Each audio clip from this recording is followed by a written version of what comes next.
My mother-in-law took my passport and burned it. It went up in flames quickly and turned to ashes. Now I can't go on my vacation to St. Bert's Island. I was shocked and asked, "What's going on?" She smirked and said, "You're a stranger here, so you'll be staying home," while my husband grinned too. I was horrified by their cruel trick. I knew they might do something like this, but I didn't expect them to be so sneaky.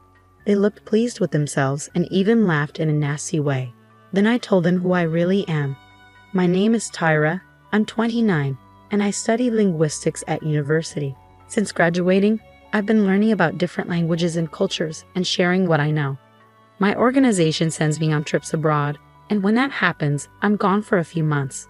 When I first started this job, I thought marriage wasn't something I'd ever do. But when I went back to my home country at 26, I met Corey, who eventually became my husband. Because of my job, I only see him for a few months at a time before I had to travel again. We stayed in touch with phone calls and emails while I was away. 2 years later, at 28, we got married. Even after our wedding, I continued to spend half the year working abroad, so we were apart a lot. I'm thankful he chose to marry me despite this. Today, I'm heading home from the airport. It's the first time I'll see my husband in 5 months. I should be tired, but I'm excited and walking quickly. When I got home, Corey wasn't there yet, so I started tidying up. I always tell him to keep the place clean, but it's a bit messy. Normally, this would upset me, but today I'm willing to overlook it because I'm just happy to see him. While I'm cooking, I hear the front door open. Corey walks in, and I rush to greet him. "Corey, welcome home. It's so good to see you." "Oh, hi, Tyra. You're back. Is that all you can say? We haven't seen each other in 5 months." "Well, we've been living like this for a while, so I'm used to it." "What? Can't you at least say you missed me?" "Oh, what? I'm tired. Anyway, is dinner ready?"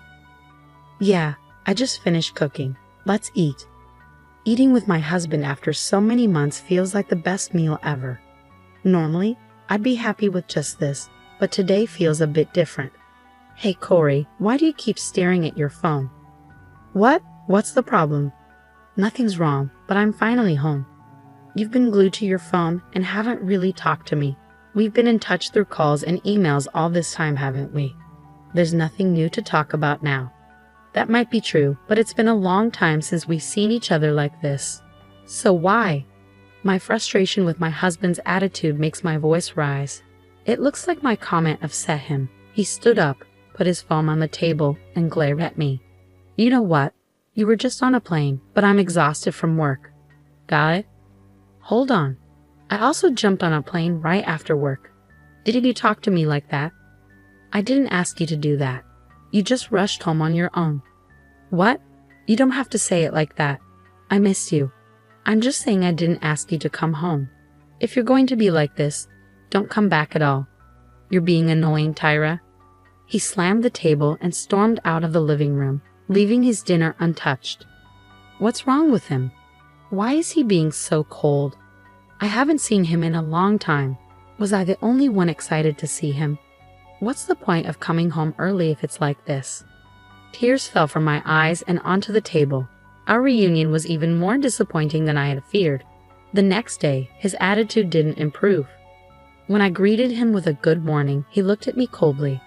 "I envy you," he said. "You get to relax at home all the time while I'm stuck working." "That's not true," I replied. "I have a lot of work to do, like summarizing our activities and preparing for the next training session. It's a lot of work, more than you think. Either way, it's something you can do at home. I wish I had a job where I could spend half the year like that." "You don't have to talk like that." "Well, I'm just a company guy, so I have to go to work. You enjoy your time at home, princess." "What the heck, Corey?" Ignoring me, my husband left the house. We had a few arguments before we got married, but he had never been this sarcastic. I was really confused by his behavior and wondered if his words were causing problems between us. I thought about what I might do to improve the situation. While I was going through work materials, I decided to tidy up the house. As I was vacuuming and changing the bed linens, my phone rang. It was my mother-in-law. Feeling uneasy, I answered the call. "Hello, Tyra here." "Hi, Tyra. It's been a while. I heard you're back home and that you arrived yesterday." "Yes, That's right. And I also heard you upset Corey. He was quite angry. I'm sorry, but it's nothing that should concern you. Well, since you're back, how about we plan a family trip? What? I was taken aback by her suggestion. Before I could respond, my mother-in-law continued. I was just talking with my husband about going to St. Bert's Island, and Corey mentioned he wanted to join us. What? That's... So Tyra, you're used to traveling abroad, right? Could you help us with hotel reservations and other arrangements? Me. Or are you having trouble understanding what your mother-in-law is asking you to do? Her voice grew colder. It was clear she didn't really want to travel with me. She just thought it would be easier for her since I'm experienced with travel. I knew my mother-in-law didn't have a high opinion of me. She'd been sarcastic ever since we first met at the wedding reception. Even after 2 years of marriage, things hadn't changed. I often received messages from her while I was working abroad. How can you be a wife and stay away from home for months? If you don't take care of the house, I'd rather my son marry someone else. It was a mistake to let him marry you. That's the kind of text I used to get from her. So I had a bad feeling about this call. I never imagined I'd be used for planning a family vacation. But maybe it's better than the usual verbal abuse. I was frustrated with myself for not being able to say no, even though I knew I was being used. A few hours later, my husband came home from work in a much better mood than earlier. He tossed his briefcase on the sofa and, smiling widely, called out to me. Mom called, didn't she? We can go on a trip to St. Bert's. Yeah, I heard. But you know what? What? You're not thinking of turning it down, are you? Mom wants you to come with us, I understand, but why don't you just go with your mom and dad like you originally planned? As soon as I said that, my husband's demeanor changed. He clicked his tongue and his tone became more threatening. You need to understand your role here. The only time you're useful to us is when we're traveling. You don't have to speak like that. It's true, isn't it? Anyway, you'll handle all the flight and hotel bookings. And everything should be in my name, as you probably know. What, Corey? You're going to pay for the whole trip. What are you talking about? We'll split the cost 50-50ths. It's a small price to pay to show respect to our parents. What is that supposed to mean? If you've got time to lounge around at home, make the reservations now. This isn't right. I don't want to. What are you mumbling about? My husband grabbed a beer from the fridge and drank it in one gulp. I had a lot on my mind, but I wasn't sure what might happen if I resisted. I felt embarrassed, but I had no choice but to do what my husband and mother-in-law wanted. I made all the arrangements for the flights and accommodations for the trip to St. Bert's, just as my husband had ordered. On the day of the trip, I was set to pick them up at my in-laws' house and head straight to the airport. A few days before the trip, I couldn't sleep. In the middle of the night, I noticed my husband, who was supposed to be next to me, wasn't there. I went to the living room and heard him talking on the phone with someone. Oh, it's okay. It's all okay, Mom. I'll be there first thing in the morning as planned. Mom, please handle the passport issue anyway. Seriously, I'm looking forward to it. I'll make sure to introduce her to you when I get back. I was puzzled by some of what he said. Passport, introducing her. Since he called her Mom, I was pretty sure he was talking to my mother-in-law. It seemed like there was something going on between them that I didn't know about. In the first place, it didn't sit right with me that he wanted me to go on this trip. What could they be planning if I went to my in-laws' house? I didn't have all the details, but I decided to stay extremely cautious until the day of the trip. The day of our trip to St. Bert's finally arrived. I packed my carry-on and handbag, which included my husband's things as well. With everything ready, my husband and I headed to my in-laws' house. I braced myself for whatever was coming, knowing I had to deal with it. When we arrived at my in-laws' house, my mother-in-law was the only one to greet us. Oh, hi, Tyra. It's been a while. Good to see you. We're almost ready. I'm going to grab a few things for the trip, so it might be a little while. Okay, take your time. Oh, and Tyra, could you bring the carry-on case from the other room? It's heavy, so please get Corey to help you. Sure, I'll do that. I noticed when my husband and mother-in-law exchanged knowing looks. I kept my passport in my pocket, just in case. Following my husband's instructions, I carried the carry-on case back into the living room. There was my mother-in-law, smiling with a hint of mischief. She was holding my passport and grinning. Now you can't go on the trip to St. Bert's, she said. What do you mean? I'm going to burn this passport right now. What did you just say? I was just using you to handle the trip arrangements. What are you doing? You're a stranger here, so you'll be staying behind. Too bad. She went to the kitchen, lit the passport with a lighter, and watched it burn. The passport started to turn to black ashes in the sink. Once it was completely destroyed, she said, "We did it." My husband cheered. "Yeah, Mom, we made it." "No," I said. "It's just the three of us on this trip.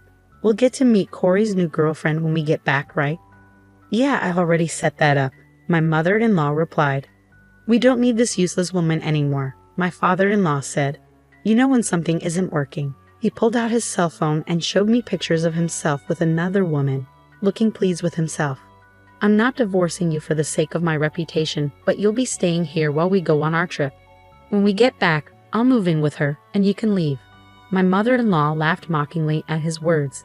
Their expressions were full of malice. At that moment, I knew I didn't belong in a family like this anymore. I forced a smile and said, "By the way, whose passport is that?" "What are you talking about?" "It's yours, of course." "I took it out of your handbag, so it's your passport." "My passport is right here," I said, holding it up. "What? Why? It can't be." I pulled my passport from my pocket and showed it to her.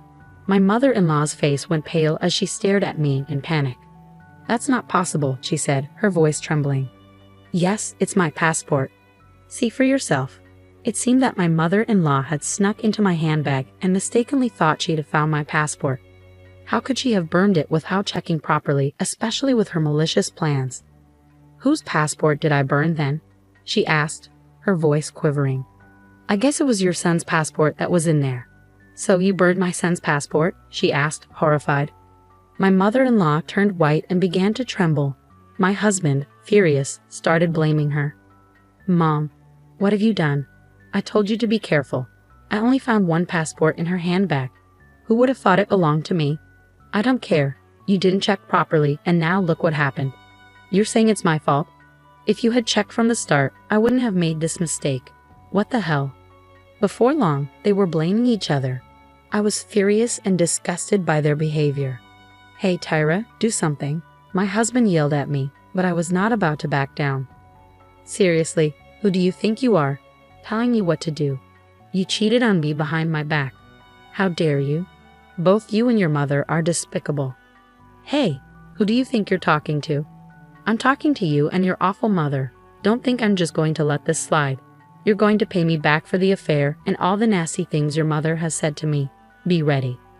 Just then, my father-in-law came downstairs. "What's going on? What are you doing?" When I told my father-in-law everything, he was furious.